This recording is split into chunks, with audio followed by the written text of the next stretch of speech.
Why does the enemy hide the cross? Why the enemy doesn't want us to know about the cross? What is there in the cross?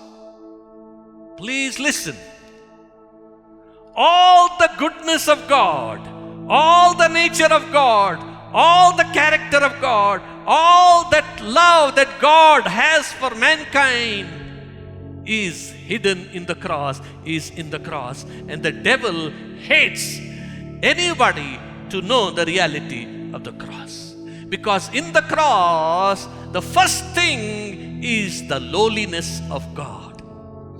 God, such a great God, high and lifted up, so holy, who stays in eternity, who stays in high and lofty place, has become so humble to die as a criminal.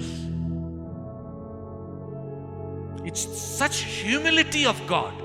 God is humiliated there. And second thing, His love is exhibited. Cross is nothing but the exhibition of God's heart. Such love is there. In fact, you and I should never come out of that awe of the lowliness and the love of God. My God, such a great God has become so humble and so much love that He died as a criminal for me. I can never come out of this thinking. I can never get over this thought.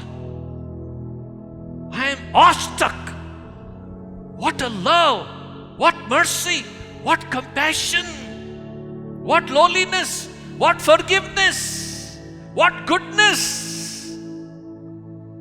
There is nowhere such display of the goodness of anyone. What goodness!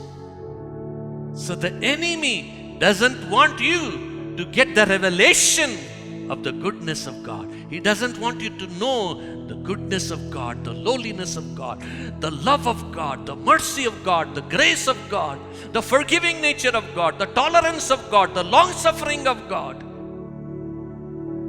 Every character of God is revealed in the cross. All His attributes are exposed openly in the cross.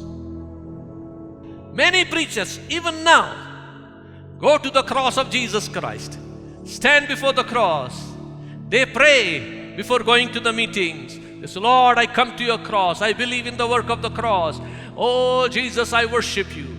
And they go to the meetings and they preach on the cross. Come to Jesus Christ. He died for you. He took your disease. He carried your curse. He will set you free. The power of the cross is working. And they preach all this.